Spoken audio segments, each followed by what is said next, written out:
Wicket की chest के pass गेंद को ज्यादा करे, संभाल लीजिए उछाल के असर। इस दफा फेंक किया।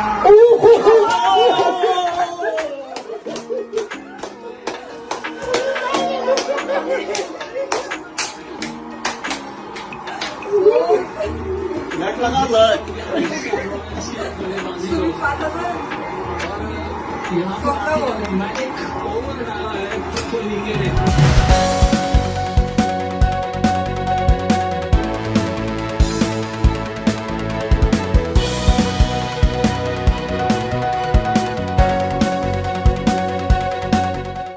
सोमवारी रात्री सनरायझर्स हैदराबाद आणि राजस्थान रॉयल्स यांच्यामध्ये खेळल्या गेलेल्या IPL सामन्याचा हिरो ठरला तो नागपूरचा प्रफुल्ल हिंगे.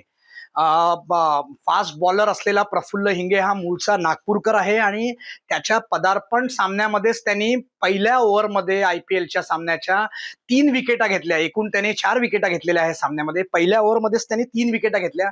खरं तर IPLच्या इतिहासामध्ये आजवर असं कधीही झालेलं नाही की कुठल्या एका ओपनिंग बॉलरनी पहिल्या ओव्हरमध्ये 3 विकेट घेतल्या आहे. आपल्या सोबत बोलण्यासाठी प्रफुल्ल हिंगे यांचे वडील प्रकाश हिंगे आहेत. सर्वप्रथम आपलं अभिनंदन. अत्यंत उत्तम अशी कामगिरी आणि अभिमानास्पद कामगिरी प्रफुल्ल यांनी केलेली आहे. काय सांगाल, एक पालक म्हणून, त्याचे वडील म्हणून काय प्रतिक्रिया? एक पालक म्हणून सांगायचं जर झालं तर प्रत्येक मुलांनी जर आपल्या पप्पांना जर काय म्हणते बा अशा प्रकारचं जर फॅमिलीला गिफ्ट दिलं तर हे किती पैशामध्ये किंवा मूल्यामध्ये मोजता येत नाही. आणि त्यांनी त्यातल्या त्यात त्याच्या पहिल्या डेब्यू मॅचला काय म्हणते बा ही कामगिरी करणे आणि 18 वर्षाच्या IPLच्या इतिहासामध्ये पहिल्या ओव्हरमध्ये 3 विकेट आजपर्यंत कोणी घेतल्या गेल्या नाही. तर त्याच्यामुळे ते एक जे गोल्डन ड्रीम होतं ते त्याचं एका भगवंतानी त्यांना कालचा दिवस निवडून सनी त्याला पूर्ण करता आलं. काय त्याच्या भावना असायच्या, कधीपासून तो क्रिकेट खेळतो आहे आणि काय सांगाल एकंदरीत त्याची जडणघडण कशी झाली? ऍक्च्युली लहानपणी जे शाळा शिकत असताना काय म्हणते बा त्याचा अभ्यासाकडे थोडंसं दुर्लक्ष होतं रादर दॅन त्यांच्या बहिणीपेक्षा. तर असंच तो खेळायचा, असं गल्लीमध्ये वस्तीमध्ये जे क्रिकेट खेळतो आपण गल्लीत, तर तसा खेळायचा आणि दिवसभर ग्राउंडवर असायचा. तर त्यातल्या त्यात मग तो बस इकडे वर आपल्या टेरेसवर जाऊन सनी आपल्या हाताने बॉलिंग वगैरे असं टाकायचा. तर ते जसं कधी दिसलं आपल्याला तर मग तो एक दिवस समर कॅम्पमध्ये मग त्यांनी म्हटलं का पप्पा मला आता प्रत्येक पॅरेंट्सला हे वाटते का समर कॅम्पमध्ये घरी पोरं गोंधळ करतात, कुठंतरी त्याला ऍक्टिव्हिटीमध्ये गुंतवायचं. तर मग तो म्हणाला मला क्रिकेट लावून द्या, क्लब लावून द्या. मी म्हटलं बेटा क्रिकेट खेळणं हे तुझ्यासाठी शक्य नाही होणार एवढं, तर असं रोज जाणं येणं आणि एवढी मेहनत करावं लागते, हे करावं लागते. तर त्यावेळेस तो म्हणायचा ठीक आहे लावून तर द्या. मी म्हटलं ठीक आहे, आज जाईल, थकेल भागेल आणि येऊन जाईल. तर त्याच्यानंतर तो गेला आणि त्याला ग्राउंड्सला त्यांनी आपलं घर बनवलं.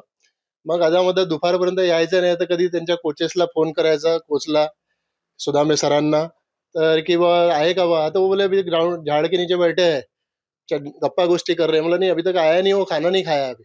तो असं करता करता त्यांनी ग्राउंड्सला घर बनवलं आणि त्याची दिनचर्या अशी होती का त्याला कधी उठवायचं काम नाही पडलं. अगर 6 वाजताही ग्राउंडवर जायचं असलं तरी त्याला उठवायची गरज नाही पडली. स्वतः आपली सायकल घेऊन जायचा.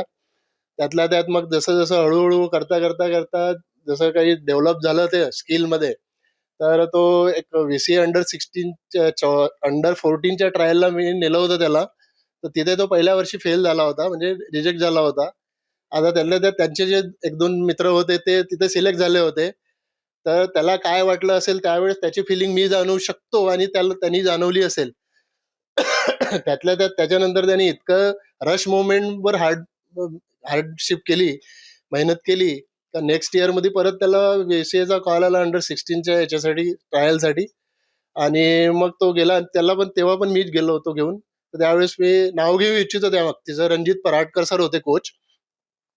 तर त्यांनी पहिल्याच दिवशी पहिलेच 2-4 बॉल 6 बॉल टाकल्यानंतर त्याला बाजूला करून सिलेक्ट केलं. आणि त्या दिवसापासून तर टिल टाइम तो आज 10-11 वर्ष झालं आहे विदर्भ क्रिकेट असोसिएशन कडून व्हेरियस ग्रुप मध्ये खेळतोय. अंडर 16 झाला, 23 झाला, 25 सिनियर रणजी ट्रॉफी. इव्हन तो राजेंद्र शाळेमध्ये असताना राजेंद्र हायस्कूलला तो महाराष्ट्राच्या टीम कडून नागपूरमधून एक फर्स्ट मुलगा होता की जो नॅशनल साठी सिलेक्ट झाला होता. जम्मू काश्मीरमध्ये नॅशनल मॅचेस खेळायला गेला होता. आणि तेव्हापासून मग त्यांनी जे काही डेव्हलपमेंट केलं, 36 विकेट, 37 विकेट, 26 विकेट, ते ऑनलाईन आहेच ते सर्व गुगलवर स्टॅटिस्टिक. तर तेव्हापासून त्याचे जे स्कोप होते, जे बाहेरचे भेटणारे मित्र वगैरे, आणि जे काही जर्नी झाली त्याचा त्यांनी काल एक एक एक उत्तम प्रकारे समारोप केला काल एक, असं म्हणायला लागेल. नक्कीच. खरं तर कुठल्याही खेळाडू आणि त्याच्या परिवारासाठी अभिमानास्पद आहे. खरं तर ही महाराष्ट्रासाठी गौरवाची बाब आहे की ज्यावेळी 4 ओव्हरच्या स्पेलमध्ये 34 रन देऊन 4 विकेट घेतलेले आहेत. ज्यावेळी तुम्ही सामना बघत होता आणि अगदी मॅचची सुरुवात पहिला ओव्हर, काय भावना होत्या? नाही, असं जसं टॉस झालं आणि त्याचं नाव प्लेइंग 11 मध्ये आलं. ऍक्च्युली मागच्या शनिवारी जी मॅच पंजाब सोबत होती तिथेच ईशान किशननी अनाऊन्स केलं होतं की प्लेइंग 11 में आज ये डेब्यू करेगा करके. तर तेव्हा वाटलं होतं, पण ऐन वेळेवर जे काही जे स्ट्रॅटेजिक राहते प्लेयर्सची आणि कोचेसची म्हणा किंवा मॅनेजमेंटची, तर त्यावेळेस त्याला तो चान्स मिळाला नाही. तर त्यांनी नशिबाने ते काल दिला. मग जसं जे प्लेइंग 11ला होतो आम्ही, इथे मॅच बघत होतो स्टार्टला लावून, तर मग त्यांनी एक पहिला, मला माहित होतं एवढं 100% की तो पहिला ओव्हर नवीन बॉलनी टाकतो. मी म्हटलं हा पहिला ओव्हर टाकेलच. तर मग जसं पहिला ओव्हर टाकला त्यांनी, तर त्यावेळेस मग आणि जे सेकंड बॉलवर वैभव सूर्यवंशीची विकेट घेतली, दॅट इज द ड्रीम्स, म्हणजे त्याचंच काम आहे. आणि त्याने आपल्या मॅन ऑफ द मॅचच्या इंटरव्ह्यू मध्ये म्हटलं पण होतं काल कि मैंने 2-3 जने को बोला है कि मैं देखना वैभव सूर्यवंशी को बाउंसर मार के पहले बॉल पे विकेट लूंगा. That is the manifesto of, ते पण त्यांनी ते मॅन ऑफ द मॅच घेताना बोलला. तर कोण आहे तो, कार्तिक शर्मा, नाही कार्तिक ना, मुरली कार्तिक ने म्हटलं की तुम बिलीव करते हो क्या मैनिफेस्टो पे? तो बोले मैं तो करता हूँ, बाकी लोग करते हैं क्या नहीं वो मैं नहीं जानता, मेरा सही रहता है. तो that's why the dreams comes out. नक्कीच एक अभिमानाची बाब आहे. प्रफुल्ल हिंगे यांच्या आई आहेत आपल्यासोबत, काय सांगाल?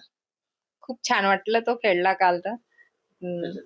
त्यांनी पहिल्या ओव्हरमध्ये 3 विकेटा घेतल्या, त्यामुळे इतकी खुशी झाली की आम्हाला खुशी म्हणजे बोलू शकत नाही शब्दामध्ये, एवढी खुशी झाली आहे.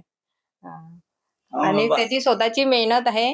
स्वतः सगळं करतो, स्वतःच आपल्या हाताने सायकलनी जात होता, सायकलनी येत होता. तो घरी कधी कोणाला त्रास दिला नाही.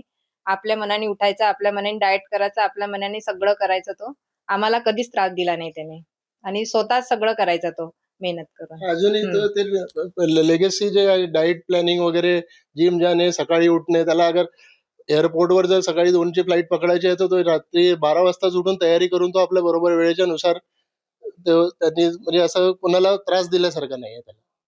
नक्कीच आपण बघितलं की प्रफुल्ल हिंगे जो मूळचा नागपूरकर आहे, ज्यांनी सनरायझर हैदराबाद कडून राजस्थान रॉयल विरोधात खेळताना एक उत्तम अशी कामगिरी बजावली आहे. नागपूर विदर्भासह नका तर संपूर्ण महाराष्ट्रासाठी ही नक्कीच अभिमानाची बाब आहे.